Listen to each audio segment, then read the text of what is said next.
Hello and welcome. Well, we all know that children and veggies aren't the closest of friends. However, in order to build and maintain a strong immune system, it really starts with serving them nutrient-dense foods. Well, this winter, and more so than ever in recent history, we are required to boost our children's immune systems with as many nutrients as possible to keep their little bodies fighting fit against any unwanted coughs, colds, and God forbid, any exposure to COVID-19. And to help share her expert tips and empower you with the right tools to help build and support your little one's immune system, we're joined today by Siobhan Boyle, CEO of the Good Foundation. Now, Siobhan is going to share with us some immune boosting recipes that kids will just love. And we're really, really excited to have her join us again today. How are you, Siobhan? I'm really well, thank you, Rachel. How are you today? Yeah, really excited to be chatting with you again. And thanks for joining us. We know you're a very, very busy lady, and lots to talk about on this subject. And I'd love to ask you a whole heap of series of questions. And to begin with, I mean, what we really eat has a clear impact on our immunity and our immune systems. And I guess the younger that we encourage good eating habits in our children, the greater the chances that they will continue to apply them right throughout their lives. So I'd love to be able to understand what's your thoughts on this, and I guess the concept of really getting kids to eat good stuff from an early age so they do it right throughout their whole lives. Oh my goodness, you're so right. It's so important to get children eating the right things from a really young age. So it starts with what you wean your babies onto, Yes. and then, and instilling those really positive habits from that young age. Now, we know that children are predisposed to like sweet things, and that stems from breastfeeding. Yep. And naturally sweet, and then so naturally when you start to wean your babies onto food, you always kind of give them sweet ingredients. So you normally are mixing a bit of fruit puree in with your vegetables, just to get them sort of used to those more savory flavors. But instilling those positive food habits from a young age really does set them up really well for life.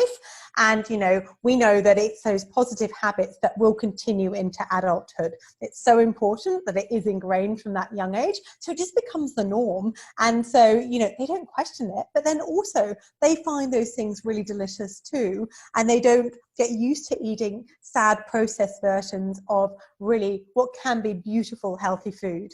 Yes, introducing their palate to different flavors that they, as you just mentioned, later in life, that they'll be used to. So it's no different for them to be eating good stuff all the time, and that's what we want. So now the colder months mean it's almost inevitable that kids are going to end up with runny noses, colds, and in some cases gastro, which is all the nice stuff that we know about.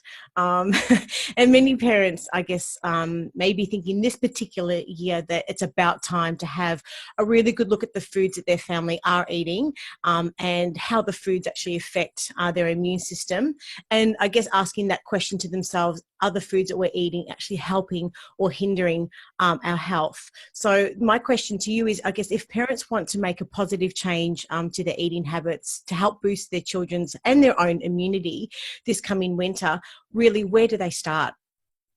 Well, to start with, you want to include a lot of really rich immune boosting foods. So foods full of antioxidants. And the foods full of antioxidants tend to be the fresh fruit and vegetables. And then we always say, eat the rainbow. Yep.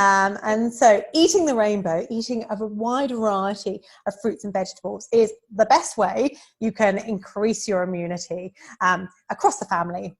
Great immune boosting ingredients are blueberries, citrus, strawberries, capsicums, kiwis, sweet potatoes, broccoli.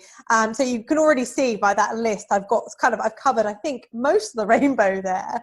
And, so if you're including those across the day, it's a great way of ensuring that they are getting those really antioxidant rich foods, rich in vitamin C. We always think of, actually a great way of thinking about it is those sunshiny colors. So those bright colored ingredients are full of vitamin C, and that's because they love the sunshine. So if you think about all things like tomatoes as well, they're bright red, and that is, sort of enhanced by the sunshine. So that's always a good way of thinking about these ingredients. But eating a range of them, and it's not just eating them in their regular format, have some fun, making smoothies and beautiful pancakes and frittatas. Oh, you're And making sort of me working, hungry.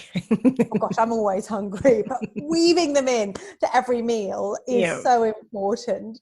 And we also know that there are those flavor boosters as well, like your ginger and your garlic, which can be a little confronting depending on the age of your child, but they're also a great way of boosting immunity too. Mm.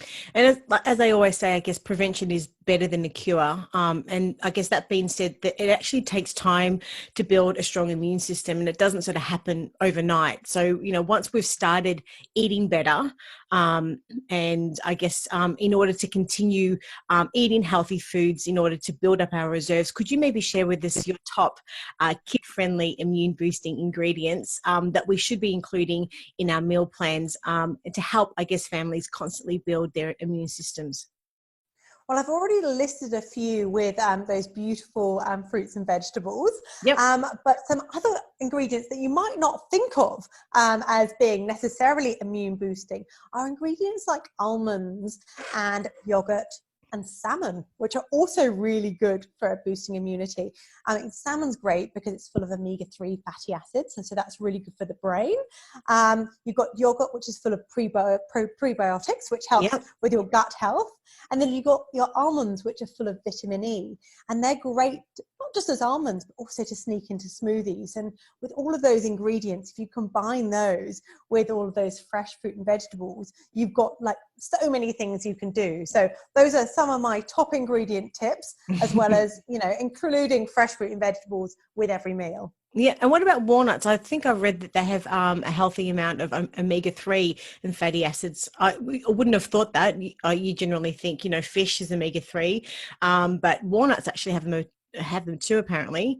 What are your thoughts on them? I guess if anyone that obviously doesn't have any allergies or anaphylaxis or anything like that at all, but what are your thoughts on them?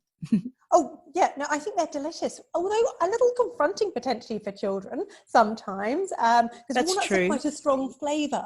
So that's why I suggested the almonds, only because they're a little bit softer and more gentle in flavour, and probably the kids' palates are more accepting of something like an almond. But, actually, now's the time, I suppose, if you are introducing them from a young age, if you can get them eating walnuts at a young age, that's a real positive too. So I think it does depend. And we know that you have to introduce ingredients gradually, and you have to try them again and again and again. And so, using that range of food and not just being limited. And yeah, absolutely, if you can get your kids eating walnuts, fantastic. I always put them in my banana bread. Walnuts, sort of crush them up a little bit. There's always a question: is banana bread bread or is it cake? And I've been disputing Well, this with friends for a long, long time. I think technically it's a cake, Yes, but because there's a lot of butter and sugar in sugar. there. That's what. But That's um, that's what it is. It's a sugar intake, and but I've disputed this for a good sort of 5 to 10 years with family and friends. We've got this running thing going: is it cake or is it bread? But yes, you're right. It's because of the sugar that it is a cake. It's not bread. and yeah, and there's no yeast in the banana bread. Although, as we know, with a lot with a lot of breads now, you don't actually need yeast. You can make soda bread without yeast.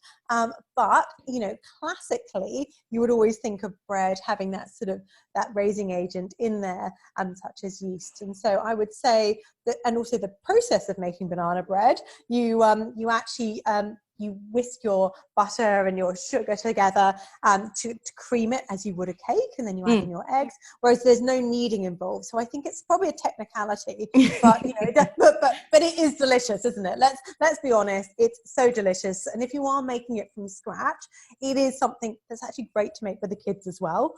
We've got a really good recipe with our Learn Your Fruit and Veg program, which doesn't Cool. actually have any sugar in it. It's Ah, got genius. so it's actually using some apple juice in there, and it's got some honey. So it's got a natural sugar, but Oh, it's not yum. using classic sugar. But you have to make sure your bananas are super, super ripe, because otherwise you kind of end up with this bizarre savoury banana bread, which isn't quite so good. Yep. But I think, it is one of those things that, as we say, there are sometimes foods, and it's a great one to get kids involved with. Everyone loves it. I don't know anyone who doesn't love banana bread. And, you know, and as long as you're not eating it for breakfast, lunch and dinner, there's nothing wrong with having that at the weekend. Yeah. And look, earlier on, you mentioned about garlic, and I've sort of read that it's actually got antiviral and antibacterial properties in it, which is incredible. And that garlic can actually stimulate the immune system and increase antibody production. So this is something that, as you mentioned before, is something that we should be integrating as early as possible into our children's diets. But hummus with carrots, I guess, is something that a lot of kids would love. Do you have any great recipes for hummus at all that you can sort of point us towards? Oh yeah, I mean hummus is one of those things that's actually really easy to make, Yep. and I think we all buy it, don't we? Because everyone's time poor. But making homemade dips is actually a really brilliant idea for snacking. You've got your tin of chickpeas, you've got some garlic going in there, some tahini, which is sesame seed paste, some Yep. olive oil, a bit of lemon juice.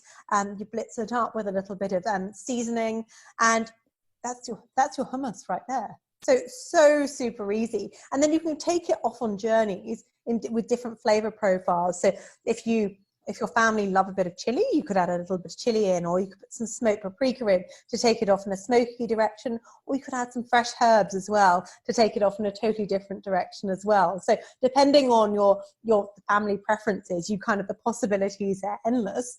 And you can always blend some beetroot in there to add an extra vegetable element in, and then you've got a delicious beetroot hummus as well. So there really are, it's a great base recipe, but then also a really good one for cutting up vegetables and serving as a snack. So your little Awesome. cucumbers, your carrot sticks, your capsicums, rather than reaching for a packet ingredient, you've got those, and you can have those already prepped in the fridge on standby, and you've made a lovely thing of hummus. You've got suddenly snacks when they're going, oh, Mom, I'm really, really hungry. If you give them some beautiful hummus, you could give them a little handful of almonds and some crudité, something which is going to nourish their bodies and their mind, keep them sustained until the next meal time, but also, it's doing them some good as well. And cost effective too.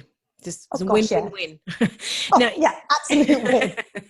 now berries, as we know, are a really good source of antioxidants and immune boosting sort of nutrients. And berries also contain a really great amount of vitamin A as well as vitamin C, both which I guess sort of increase a child's immune system. So what are your thoughts for us incorporating more berries into children's diets? Oh my goodness, berries are amazing, and kids seem to love berries because they're sweet and they're small, so that makes them quite approachable as well, doesn't it? Because kids seem to like bite-sized portions of things. But berries can be quite expensive, and especially coming into winter, that might pose a problem for some. But do not fear, because the frozen berry is a fabulous alternative to your fresh berry. And they are amazing in your smoothies. They're amazing in pancakes. They're amazing as additions to a crumble. They're also great. I use them in the mornings with my yogurt. So I have some natural yogurt. And if you crush up some frozen berries as well, let them defrost. And then that's a great way of sweetening a natural yogurt and making sort of a little bit of a swirly, treaty yogurt dessert. Or breakfast, and they're so handy to have them standby. So I'd always recommend not being fearful of those freezer ingredients, having some frozen berries on standby, because they are almost as good, if not better, than the fresh variety, because Snap frozen. they're picked and they're frozen. Yeah, exactly. And so I think that misconception that a lot of people used to have, that frozen is not good, has now been turned around, because people are now having to use those frozen ingredients more, and actually people's knowledge is more that there are those health benefits with the frozen ingredients, not just berries, but also frozen vegetables too. And also they're a really convenient product to have.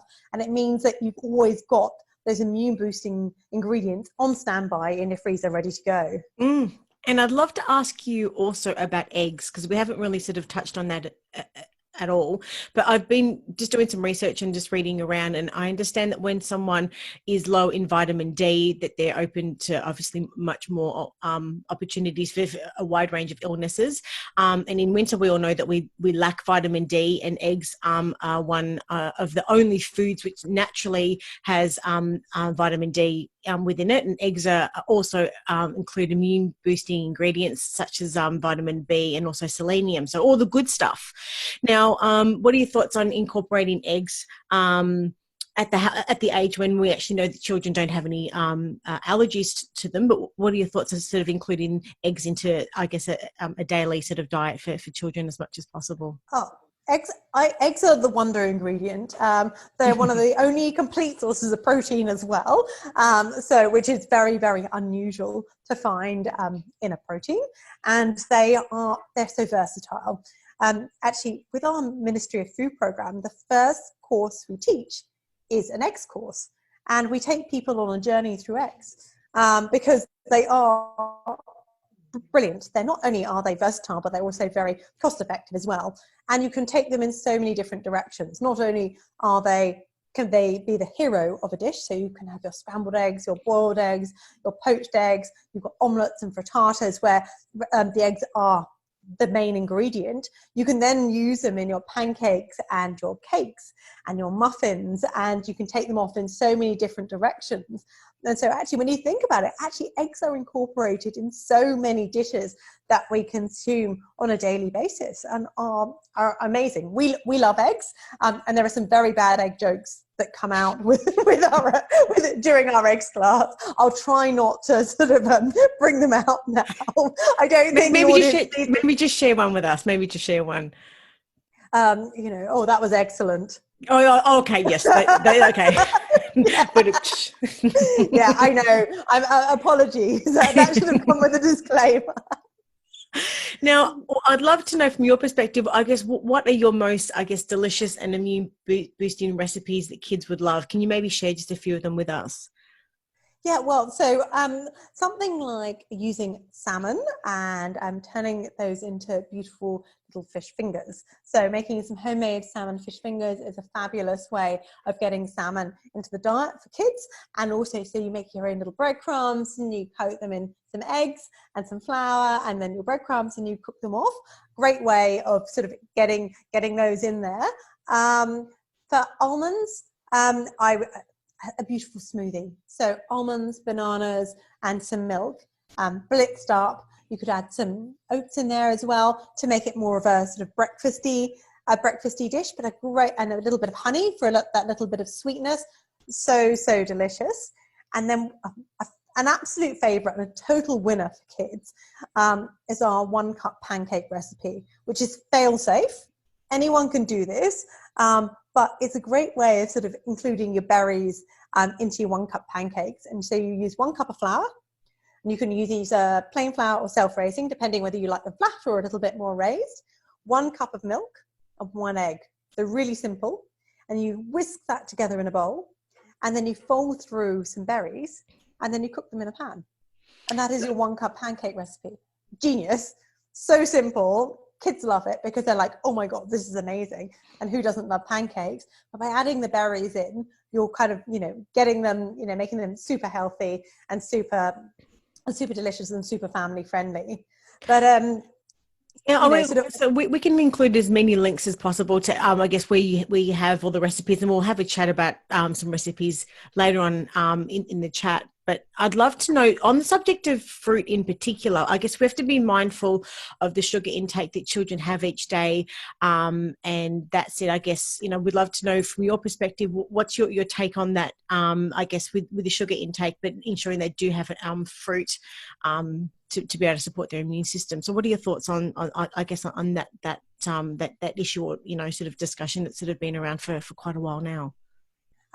The big sugar debate, it is the question of now, isn't it? Because it's you can't get away from the sugar issue, and fruit sometimes gets a bit of a bad rap because obviously it does contain a lot of natural sugars, but including a couple of portions of fruit in your diet and your children's diet is really important every day, but not forgetting that really the main bulk of your fresh ingredients should be coming from the vegetables. So it's not saying that you shouldn't be eating fruit, but just being mindful that you're not switching a serve of fruit for what could be a switch of vegetables instead. And then that's easy to do because kids tend to prefer fruit over vegetables. Also something to remember, and I think it's quite confusing because the fruit juice debate. A lot of people feed their children fruit juice, and in some countries actually fruit juice is considered a serve of fruit. However, according to the Australian dietary guidelines, they do only recommend a 250 ml glass of juice a week and to be used as one of your serves.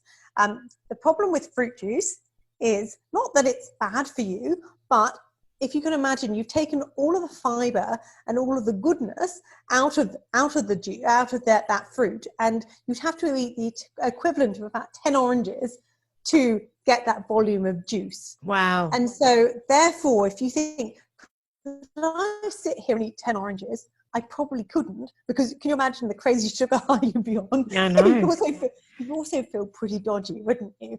And so it's, people don't sort of relate it in the same way, and so they go, oh, fruit juice, it's fruit, it's got to be good for you, hasn't it? And I think that's also the same with a lot of not homemade smoothies as well.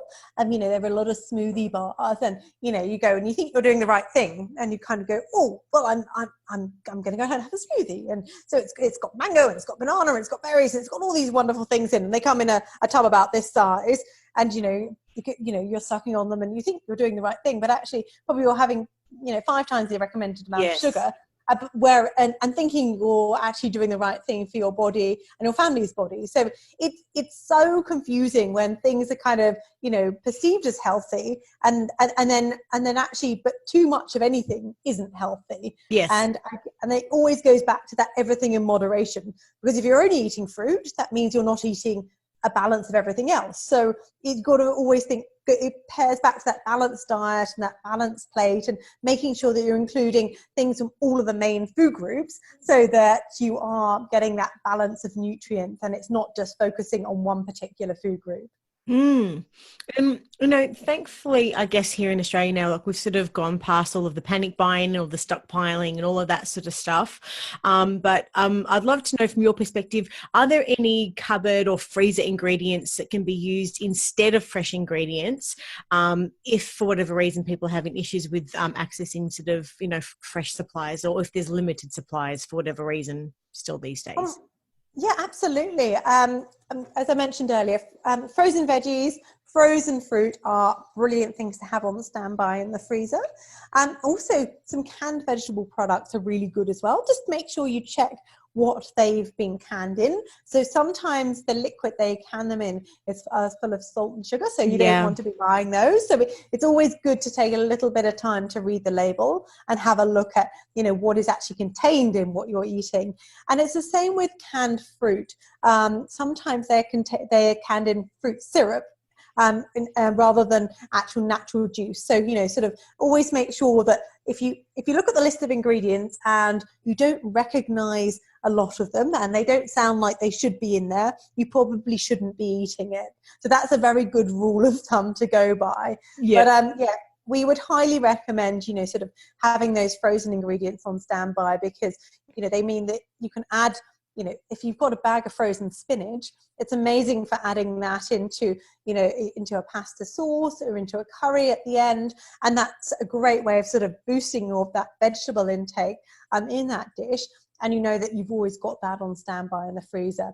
And frozen peas, who doesn't always have frozen peas? Always have frozen peas. Always. Yes. Always. I mean, our kids love peas. That's probably the one vegetable you can normally win with, isn't it? Yes. Yeah.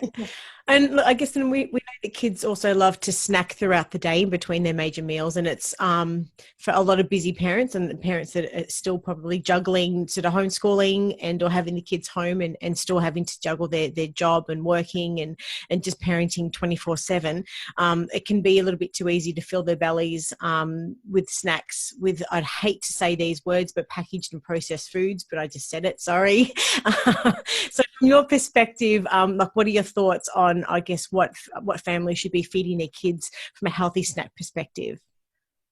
Well, I think if we bring it back to that sort of vegetable focus Yep. and, those and having those beautiful vegetables which you can cut up and are easy, they're approachable, with fruit, making sure that it's bite size, doing things like having just a pot of yogurt and strawberries and just using that as a little dip. So natural yogurt and strawberries, and they feel like there's a bit of action going on with their snack too. But get them involved in the process, especially if they're at home. Yep. You can get, you go, right, what are your favorite things to eat? And, we're gonna sort of, create something super delicious. And whether that's, put with their snack plate, you get them to be creative with their snack plate, and you can sort of put out a range of vegetables and they can create a picture with their vegetables. We actually do this with our kids program. Yeah. And we get them we do this, the fruit plate, and rather than it just being a fruit salad, which they probably go, oh yuck, that's really boring. I'm like, well, why don't you make a picture? And then you can eat your beautiful picture. So, suddenly they're making flowers out of clementines and sort of, or wave scenes or faces, and it becomes fun and approachable for them depending on the age of the child, and it makes snack time really fun. So I think it's making sure that you've got things that are healthy, they're easy. I mean, things like frittatas are great as well. Yeah. You can make And those they're ahead filling. and freeze them. Really good. Again, those hero eggs, and you can pack them full of veggies. And then, like savory muffins are another great one. We've got a really beautiful spinach and feta muffin recipe. So that's using frozen spinach. And they're just, you can batch bake sort of 24 of them and snap freeze them. And then you've got those to pull out. So they're another great one for snacking on. And then, lovely things like making little sort of bruschettas as well. Sort of, that's always great. If tomatoes are in season, you've got that option there of, rather than just a plain old piece of toast, why don't you top it with like some beautiful cut up tomatoes and some basil, and you've got something there which they'll be like, oh wow, this is really delicious. So it's all about kind of depending on the time you've got, and I'm probably going to have parents kind of go, oh my goodness, who does she think she is? Bruschettas and muffins and everything. But there's nothing wrong with taking the humble vegetable, cutting them up, and making a homemade dip, or or even sort of adding some mint to some yogurt and a little bit of that immune boosting garlic, and you've got a bit of a sort of cheat sort of yogurty dip, and that's super easy to put together, and that's so delicious, the cucumber. So trying to be a little bit clever with things that that you've got at home, and things that are really easy. And we mustn't forget things like cheese, which are great flavor boosters. Really rich in calcium, which is so important as well. Yes. For kids and adults too. And they're always great to have chopped up little cubes of cheese. So there are so many things you can do with fresh ingredients, and combined with really good quality dairy as well. The possibilities are endless. Yeah. And that is all incredible advice, and so thank you for sharing all of that. But overall, I want to go back to the conversation about sugar, just because of course maintaining a healthy weight is really vitally important for kids, especially with everything that we've sort of got here and around the world, I guess, with the obesity sort of epidemic as well. And sugar intake has really been that topic of conversation in recent years, and as we sort of were discussing earlier on, and a hidden issue with sugar, of course, is the drinks that we're sort of sipping throughout the day. So I wanted to get your take on drinks for children, and in your view, is it okay for parents to be giving their children the likes of fruit juices and cordials throughout the day, or should they just be having just water? We only advise giving them plain water. So Yep. Plain water is the best thing for you. It's the best thing for your kids. Keeps you hydrated. There's no need for cordials and fruit juices. If you want to add some flavor to your water, you can always put some berries into your water to give it that Yummy. look and that, and slices of lemon, slices of cucumber. You can put fresh herbs in, so you can kind of make those infusions which make water exciting, because some people say, well, water's really boring, I don't want to drink water. And so that's a positive way around the water issue. Mm-hmm. With fruit juice, as I said before, it really should only be sort of once a week, and make sure it is a natural fruit juice, not one of these sugar enhanced fruit juices. And it's very hard to tell, because a lot of the time the packaging looks as though it should be natural, and the title will be this organic, beautiful orange juice, and then you look at the label, and then it's got added sugar, and you're going, this is crazy. Why would it have added sugar into it? But you know what? It's not just the drinks that are a problem. And this is where a lot of people come unstuck. So I know that sugary drinks are getting a lot of bad press at the moment. Yep. And people are aware that they shouldn't be feeding their children, soft drinks and squash, and milkshakes, etc. Sort of, because they're aware that they've obviously got a high sugar content, but there's a lot of sugar hidden in ingredients that you wouldn't expect. Yes. Like your shop bought breads and your sauces, and a lot Yep. of processed food. And when you look at the list of ingredients, sugar often is one of the highest ingredients on packaged food, and so it's actually woven in by manufacturers to make food more appealing to people. Yes. And so addictive you too. might be, oh my goodness, and so you might think you're doing the right thing, and you're like, well, like muesli bars are a prime example of something which I suppose perceived as healthy. You think is healthy, and you look at the sugar content and you're like, I might as well just be having 2 Mars bars for that then, really. Yeah, and and so no wonder people are confused, because your muesli in your head naturally goes to, oh, well, healthy breakfast. Yes, and so muesli bar, well, that's got to be a good snack for the kids. And but it's not just things that are perceived as healthy, it's hidden into things that you wouldn't expect. And so you've got to bring it back to cooking from scratch. And if you are using packet ingredients, make sure you read the labels, and always purchase the least processed versions possible.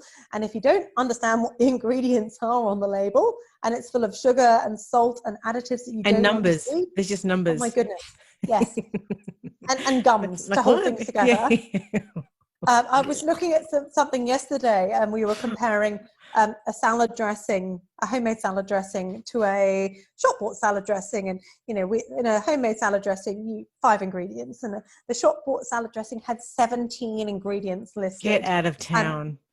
And worryingly, the number 1 ingredient was water, and then vegetable oil, which is the stuff you would use for deep frying chips, which you probably don't want to put on your salad. Nice. And then sugar. I mean, and so you're kind of going, well, a salad dressing, that's got to be good because I'm going to put it on a salad.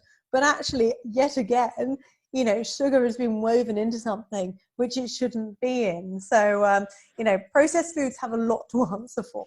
And in these sort of colder months as well, what about warm drinks and like hot chocolates and baby chinos and those types of things? What's your thoughts on that for kids? Well, hot chocolates are sometimes food. It's got the health benefits of milk.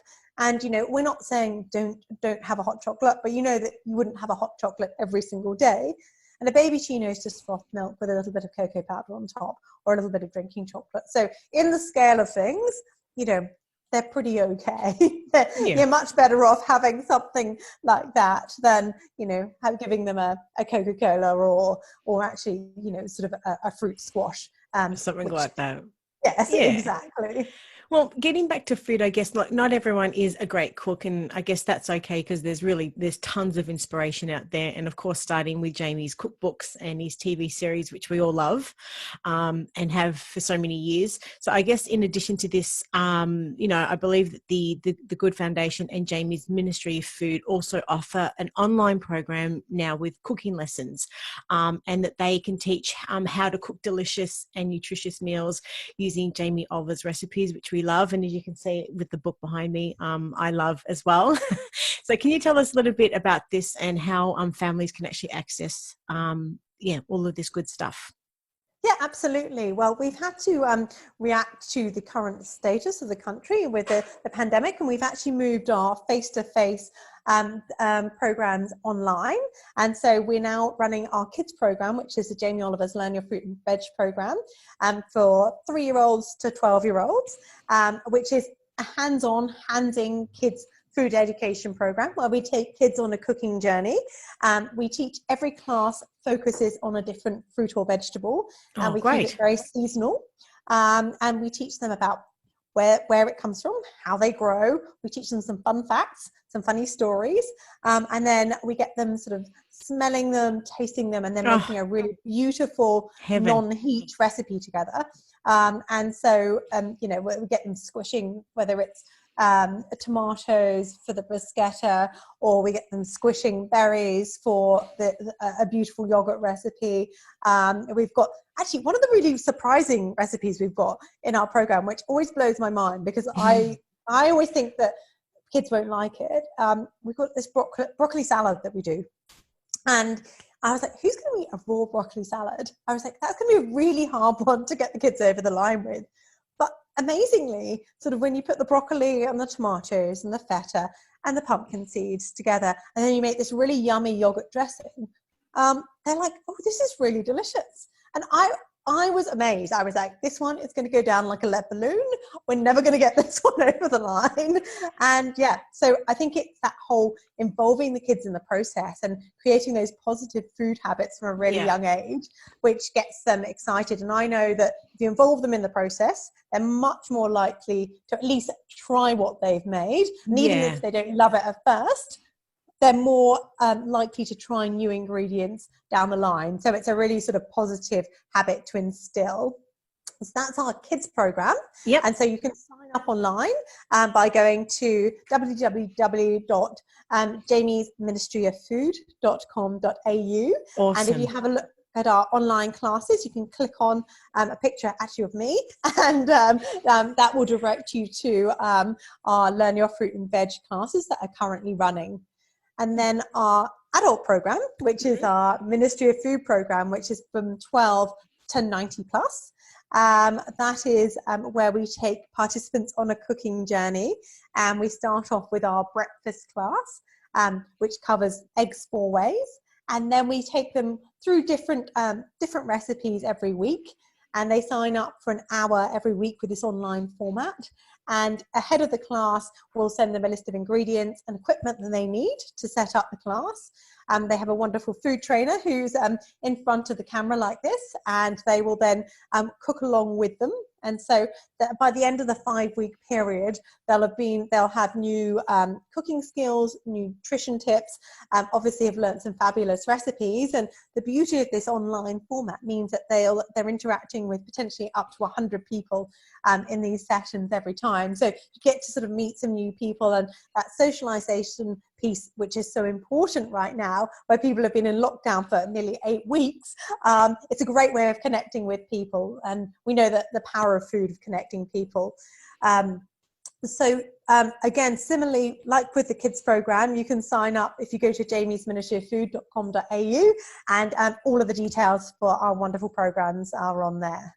Oh, what a brilliant initiative. And we'll make sure that we have all of those links in the show notes in the introduction paragraph. Now, we've spoken about a lot of incredible stuff today. How would you sort of summarize, I guess, your key messages for anyone listening? Well, as an organisation, our vision is to transform the eating habits of Australians. So what we hope to do in every interaction we have with people, we hope to inspire people to get back into the kitchen. We want people to be cooking more healthy meals from scratch. We want people to be increasing their serves of veggies every day and fruit. And, to do this, we know that we need more people to come and sign up and do our wonderful program. So if you come and sign up and do a wonderful program, hopefully that positive ripple will continue across the country, and families will be empowered to make better choices now and for generations to come. Absolutely. And we'll do everything that we can in partnership to help you do that. So look, congratulations on the initiative and what you're doing, and all of the wonderful stuff that you're actually doing for Australians here. So thank you for that. And we'll have all of those links, as I said earlier on, and just can't wait to chat with you again. Thank you so much for your time, Siobhan. I've just loved chatting with you. Thank you Chat so again much for soon. having me back. Chat soon. Thank Anytime. you. Take care. Bye. Bye.